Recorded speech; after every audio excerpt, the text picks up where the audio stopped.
국보 제141호 단유 세문경. 2400여 년 전 고조선 시대 한반도에서 만들어진 잔무늬 거울이라고도 불리는 청동 거울이다. 단유 세문경의 뒷면은 머리카락보다도 가는 선들이 무수히 교차되며 정교한 아름다운 무늬를 뽐낸다. 한국의 7대 불가사의라고 불리며 절대로 재현이 불가능한 문화재로 여겨졌던 청동 거울 단유 세문경. 수천 년의 세월을 뛰어넘어 아름다운 국보 단유 세문경이 한 장인의 집념에 의해 찬란하게 부활했다. 경기도 용인시 모현면.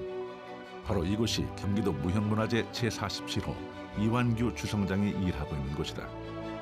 겉으로 보기에는 평범한 주물공장처럼 보이지만 안으로 들어가면 눈이 휘둥그레진다.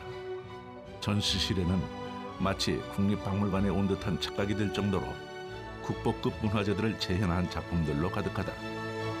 이완규 장인은 전통 주성장의 맥을 이어가고 있는 장인들 중에 한 사람이면서 동시에 문화재 복원에 인생을 바치고 있는 이 시대의 보기 드문 장인이다.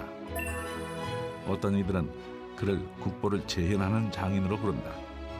이완규 장인이 재현에 성공한 문화재 중에는 한반도 청동기 시대의 대표적인 유물인 비파형 동검도 있다.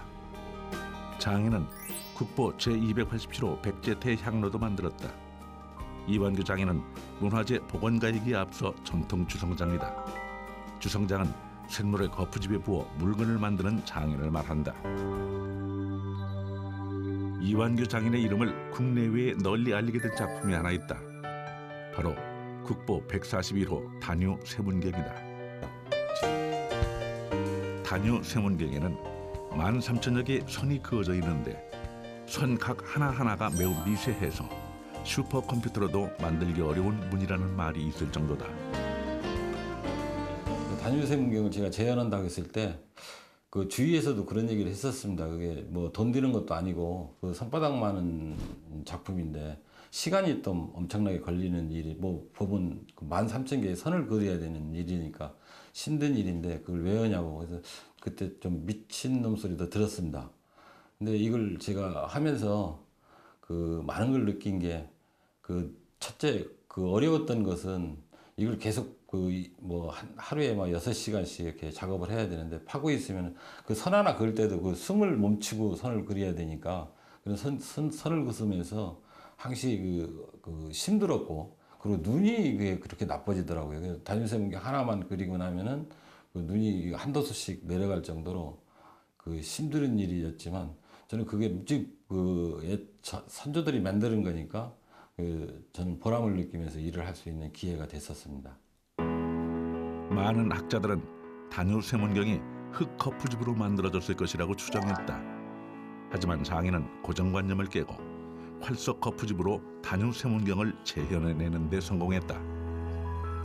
이 제가 하고 있는 이 활석이라는 돌은 전국에 많이 있는 돌입니다. 흔하게 있는 돌인데 그 우리나라 돌 중에서 최고 이제 치밀한 그 표면을 가지고 있는 돌이고 이 돌을 제가 구하면서 항시 이제 걱정되는 것이 일을 하면서도 이게 뭐 한 달 반 동안 제가 이제 조각을 해야 되는데 이 조각을 하다 보면은 그 속에 모래알갱이나 이런 그 딱딱한 재질이 붙어 있으면은 바로 조각을 수dob을 해야 됩니다. 그러면 한 달 반 이렇게 일을 하다가 다시 시작을 해야 되는 이렇게 어려운 돌이라 제가 아주 신경을 써서 돌 한 장도 그 섬세한 돌을 찾으려고 무지개 노력하고 있는 돌입니다. 이완규 주성장은 어떤 과정을 거쳐서 슈퍼컴퓨터 기술로도 만들 수 없다는 단유 세문경을 복원해낸 것일까? 일단 단유 세문경을 만들 거푸집을 만들어야 한다. 먹물을 다 바른 후에 컴퍼스 같은 도구를 이용해 거푸집 표면에 동심원을 정교하게 파낸다. 단유 세문경의 표면에는 크고 작은 동심원들이 장식으로 그려져 있는데 이런 동심원들을 정교하게 파내기 위해 이완규 주성장은 한꺼번에 많은 동심원을 그릴 수 있는 작업 도구를 직접 만들었다. 이런 동심원을 그리는 작업 도구는 쇠를 깎아서 만든 것이 아니라 주물을 부어서 제작했다. 단유 세문경의 무늬를 그리는 작업은 1cm 안에 수십 개의 선을 그어야 하는 작업이기 때문이다. 그렇게 세밀한 조각을 하기 위해서는 주물로 제작한 정교한 작업 도구가 필요하다. 지금으로부터 2400여 년 전 청동기 시대 사람들은 물에 비추지 않고서는 자기 얼굴을 볼 수 없었다. 이런 시대에 단유세문경 같은 청동거울은 부와 권력의 상징이었다. 보석같이 귀하고 소중한 물건이었기 때문에 사람들은 단유세문경에 그토록 섬세하고 아름다운 장식 무늬를 입혔을 것이다.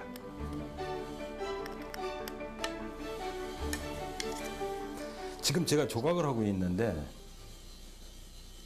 음각으로 조각을 하고 있잖아요. 근데 이게 나왔을 때는 여기서 주물을 보면 양각으로 나와버리잖아요. 그렇죠. 근데 내가 지금 조각을 할 때 도장 파듯이 음각으로 조각하는 생각을 하고 해야 돼요. 만일 이걸 그렇게 생각을 하지 않고 지금 그 단유세문경을 그대로 보고 조각을 해가지고 나중에 주물을 딱 보니까 빛이 퍼지는 게 아니고 가운데로 오므려져 버려요. 반대로. 지금 문양을 음각으로 조각하고 있는 것은 청동거울의 표면이 아니라 샘물을 부을 활석 거푸집이다. 소를 등분을 했잖아요. 등분 안에 이제 사각 안에 또한 삼각구두로 이걸 또 잘라야 됩니다. 그 이제 그 아까 사각 그 동심원의 그 사각 안에 있는 선을 이제 삼각형으로 사선으로 계속 이제 잘라 나가는 겁니다. 이게. 활석 거푸집에 음각하는 작업은 너무나도 세밀하고 정교한 선을 그려야 하는 일이다. 조각을 하고 있지만 분명히 이게 그 눈의 감각으로 눈으로 이렇게 보고 오는 건 아닙니다. 이게 손의 감각으로 쭉 하면 한번 그 선이 끊어진 자리는 딱 소리가 나니까 그 딱 소리 나기 직전에 더 이상 그 선 나가면 안 되죠. 단유세문경의 최대 난제가 바로 복잡하고 정교한 기하학적 무늬의 재현이었다. 컴퓨터까지 동원해서 문양 도면을 만들어 보려고 시도했지만 번번이 실패했다. 이완규 장인도 수없이 많은 실패를 거듭한 후에야 유물 재현에 성공할 수 있었다. 이 단유세문경을 만들면서 최고 중요했던 게 8개의 동심원이었습니다. 그 1cm 안에 24개의 선을 그어서 그걸 만들어야 되는데 그걸 만드는 기법은 그 주물을 부는 수밖에 없었습니다. 그래서 주물을 부어서 우리가 그림새라고 그러는데 그걸 얇게 갈아가지고 톱날을 만드는 거죠. 그래서 그 톱날을 만들어서 8개의 똑같은 동심물을 만드는 이 그림새가 최고 저한테는 중요했던 것 같습니다. 장인은 연구 끝에 1cm 안에 24개의 선을 그릴 수 있는 그림새를 만들어냈다. 그것도 크기별로 3가지 종류나 만들었다. 거푸집의 중앙에 큰 동심원을 그리고 중간 크기의 원을 만들고 또다시 8개 작은 동심원을 새겼다. 이런 식으로 2400여 년 전 단유세문경과 똑같은 문양이 거푸집에 그려졌다. 예, 이게 지금부터 이제 시간이 많이 걸리는 일인데 지금까지는 재단을 했지만 이제부터는 재단이 아니고 이제 요 잔선 무늬들 그러니까 그 하나의 무늬가 이제 0.03mm라고 그러는데 0.3mm에 0.3mm를 띄우고 계속 선을 그어 나가야 되잖아요. 그러면 이 삼각형 하나 안에 한 10번의 선을 그어야 되는데 10번 선을 긋기 위해서 요 치수 오차가 있으면 안 되니까 사이가 아주 여기서부터 이제 손이 떨리는 작업인데요. 단유세문경의 무늬는 선각 하나하나가 매우 미세해서 오늘날의 컴퓨터 기술로도 만들기 어려운 무늬였다. 한국과 일본의 대학 연구팀들도 도전해봤지만 성공하지 못한 재현 작업이었다. 하지만 이완규 장인은 단유세문경을 재현하기 위해 오랜 시간 도전했고 결국 성공해냈다. 현대 슈퍼컴퓨터로도 만들기 힘들다는 섬세한 선과 동심원들. 직경 21cm의 동그란 거울에 13,000개가 넘는 선이 그어져 있는 단유세문경.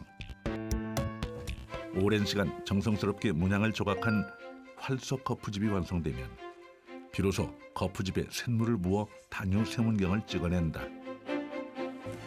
우리나라와 일본의 대학 연구팀들도 성공하지 못했던 단유세문경 복원이었는데 이완규 장인 개인의 수년간에 걸친 독자적인 연구 끝에 성공을 했기 때문이다. 흙 거푸집으로 단유세문경을 만들었을 것이라는 많은 학자들의 추측이 틀렸다는 것도 이완규 장인이 증명해냈다. 활서 거푸집에서 거의 원본에 가까운 단유 세문경이 만들어졌기 때문이다. 세상을 놀라게 한 것은 장인의 오랜 집념과 열정이었다. 가치 있는 일에 오랫동안 파고든 장인 정신의 승리였다. 이완규 장인이 선조의 빛나는 유물을 재현해낸 비밀은 대화였다. 그는 유물을 보면서 유물과 끊임없이 대화를 나눈다.